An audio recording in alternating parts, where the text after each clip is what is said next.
hopeful holidays and the story of two men who prove there is always hope for forgiveness and redemption. One was a cop, the other his target. And what they learn from each other is a lesson for us all. Watch this. I was probably over here by the vehicle when you came out over there. At this convenience store, Andrew and Jamel's lives collided in a way that would forever change them both. Andrew, a narcotics officer with the Benton Harbor Police Department, got a tip to bust a drug dealer here. And Jamel was at the wrong place, wrong time. He comes out of the store and starts walking right towards the vehicle. I wasn't in uniform, I was plain clothes. And I said, give me the dope. I know you brought me some dope. And I'm like, what dope? I don't have any dope. And I'm trying to walk around him, and it just wasn't working. I put handcuffs on him and I detained him in the back of one of the squad cars after searching him, and then went back to the vehicle and found an ounce of crack cocaine in the center console of the vehicle. Jamel was angry and agitated because he was on his way to meet his baby son for the very first time.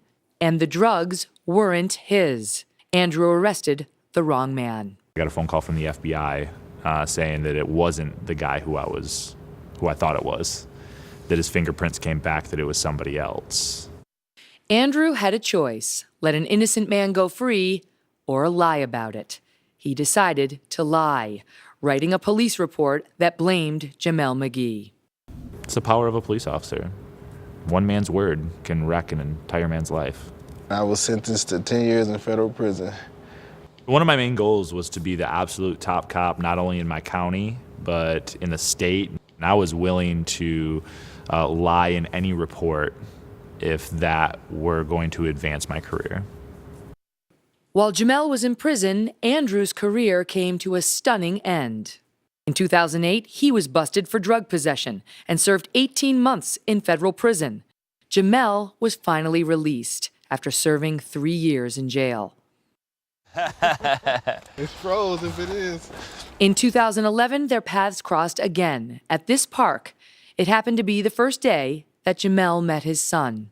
I beeline right to him, and I stuck out my hand. He said, "You remember my name?" And I said, "Jamel McGee." I just looked down at my son, and I said, well, explain to my son I was missing out these years out of his life. And I said, man, there's nothing I can do to give you that time back. I was a messed up human being. You know, I was addicted to myself. I was addicted to my ego. I'm so sorry for the things I did to you. Jamel took his son and walked away. But in the following years, the unthinkable happened between the two men. When we come back, what happened next between Andrew and Jamel would change the two men forever. And it might just help you, too. Today, what are you going to give? Give 30 more seconds on your Peloton. Give it from right here in your living room. Give it your best morning, noon, or night. Give it up for New York's best instructors live. Give them something to see. Give yourself 1,000 other riders to push you to the top. Give it up for this song. Give more than you ever thought you could. Give your home the one thing that will make you give it all. Peloton. Fast-acting ZzzQuil liquid caps help you fall asleep fast. Like, stop staring at the clock fast. Like, stop worrying about your boss fast. Like, wow, you're already asleep fast. When life keeps you up, ZzzQuil helps you fall asleep in as little as 20 minutes.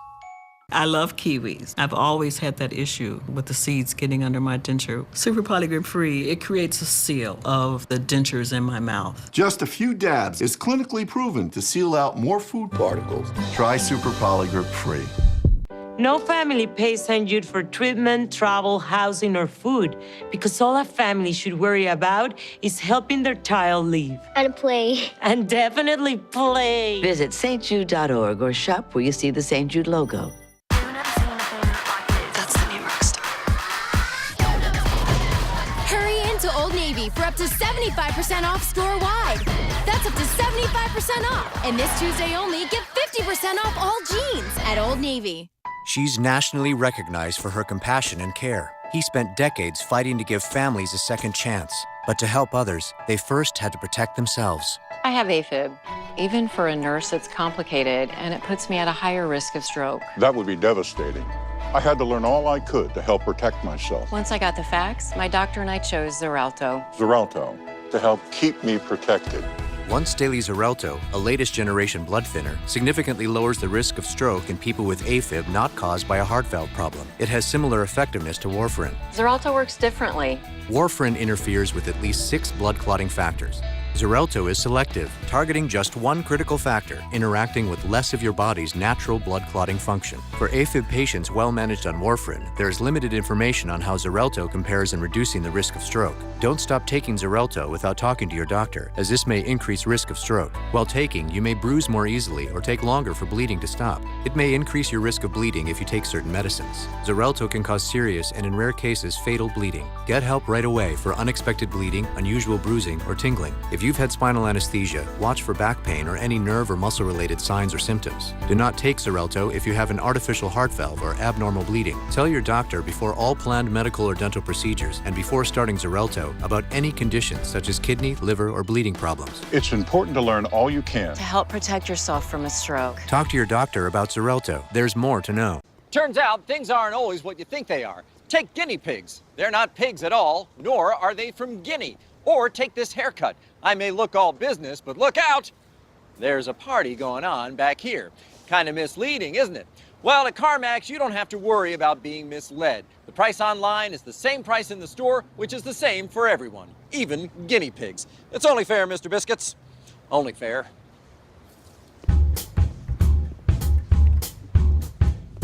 A first responder's worst nightmare. New Chicago Fire, Thursday, January 4th.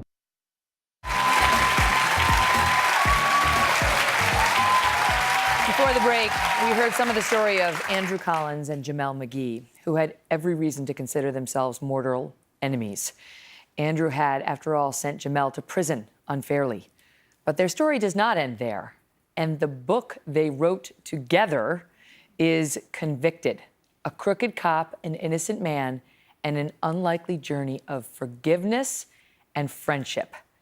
Andrew Collins and Jamel McGee are here with me now. It's unbelievable. It's incredible. Thank you both so much for telling this story. Andrew, let me start with you and ask you the question everybody's thinking, which is, how could you? Yeah. On that day, I was convinced that Jamel was guilty. When he came out of the store, he looked like a drug dealer. And I just look back now and I say, Jamel, who is now my friend, wasn't dressed much different than he is today. But on that day, I was convinced that this man was guilty. So I operated the rest of the day out of that guilty until proven innocent. So I just, I set it in my mind that by the end of this day, I was going to get a conviction. But then you get the call from the FBI saying you got the wrong guy.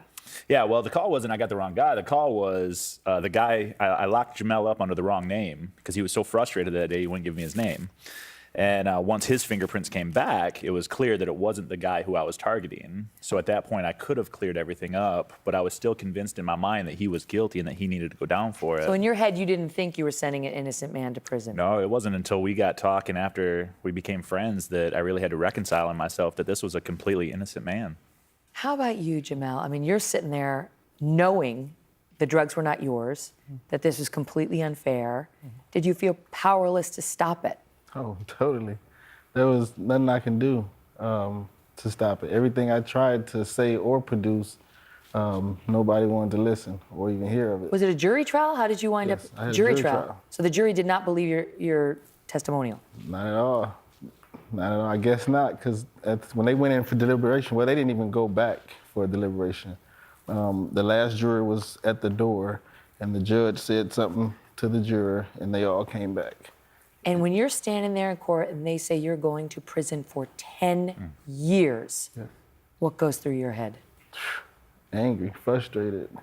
I just wanted to, I was hurt, and I wanted to just make somebody pay for this. And then it's like a miracle, because 3 years in, you find out the cop who's responsible for you being there was himself arrested. And the case against you fell apart. You get released. There's this meeting by chance in this park in Michigan one day. Did you recognize him immediately? Oh, yeah. Did you remember him? I did. As he was coming through the crowd, there's hundreds of people out there, and I see him coming at me, and I turned to a friend of mine, and I said, hey, if this goes sideways, take my daughter home. Yeah. You know, There's a very good chance this could go sideways. Right. He didn't look happy, and Yeah. you know, he reached out his hand to shake my hand. And I was thinking, oh great, this is a reconciliation moment. This is what I feel like I'm called to. So I shook his hand, and he squeezed it extremely tightly, and I was it was pretty apparent that day that it wasn't going to go the way I thought. Where were you mentally at this point? Because you sort of were honest about being this brash cop who didn't care about. Yeah. So by this point, when we met in the park, I went through this incredible faith journey where I felt like my call was back to Benton Harbor to say I'm sorry to people, to try to right the wrongs that I had done. So I was in that park that day with the intent of running into people who I had harmed, with wanting to tell them I'm sorry. So that was. So a few years pass after this awkward meeting. Yeah. And you wind up, was it a community center? Yeah, I was working for a nonprofit that was all about job placement in Benton Harbor. And Jamel walks into the nonprofit. You're looking for a mentor. They help you find a job, help you find. And tell them what happened. Yes, my teacher came and said, hey, we finally got you a mentor. It was 3 weeks into the class, and she was like, we finally got your mentor. God has laid it on my heart for you two guys to be mentor, mentee. And he's done some things in the city of Benton Harbor, but you can change them at any given time you want. And I was like, all right, Miss P, who is it already? And she was like, Andrew Collins. And I was like, ain't no way. Can you imagine? So his mentor is going to be the cop who put him in jail unfairly, with whom he had this encounter in the park. So how did you get past the point of, oh no, to they now call each other brothers? How? Because it was too much going on. Too many things I was seeing them too much. Too many things were being lined up, and I know it wasn't my doing. You think it was the Lord? Definitely. So. Why? Man, because I allowed them back into my life, and I wanted something different. I wanted to be able to give something different to my son to look up to. Yeah. Were you able to forgive him? Oh, yes. Quickly? Yeah. It was a process. It wasn't just like today, tomorrow, I'm just done. It took years to get to this point. Every few months I ask him if we're still okay. How about you, Andrew? Have you forgiven yourself? Yeah, that was a key thing. We've learned that as we go speak places, people will come to him afterwards and they'll say, hey, this person's done this thing to me. How do I forgive them? And then they'll come to me and they'll say, I've done some messed up stuff, but you. And I You make me feel better about myself. Right. And what they're trying to ask is, how do I forgive myself? Because I can't walk through what God has for me if I'm going to keep myself in the prison of my past. So, and we also realize that God saved this story for a very unique time in our country. You see a black man who was innocent, completely innocent, framed by a white police officer. Yep. And so we see that we can step into some spaces now and What's help been with the that. reaction from the African-American community as you go out and you do your public speaking together? It's mixed. I think for the most part, a lot of love for both of us, just saying we need this, we need to see more of this. There's always going to be people who don't want progress, and they want to say bad things about both of us. I should have got a longer prison sentence. He forgives too easily, and that's the problem with, and so we hear a lot of that, but for the most part, it's people just embracing it and wanting to see change. Jamel, when you forgave him, when you finally got through that process, how did it change you on the inside? I became me again. Because I was so caught up in the bitterness and the angriness, I wasn't myself, that was taking control of my life. Mm-hmm. And so basically I just got my life back. How's your relationship with your son now? Oh man, it's great. It's great. It's A1. That's my guy. He's a aspiring football quarterback. He loves football, and man, that's what he want to do. He want to play football and just hang out. Wow. Good for you. Thank you for being so honest about your story. Incredible. Thanks for having us. All the best. Thanks for having us. Unbelievable. Andrew and Jamel's book, Convicted, is well worth the read. It's out right now. Yeah. Up next, how did all that holiday cooking go? Not so great? We've got some simple solutions for next time when you can fix your fails. Don't go away.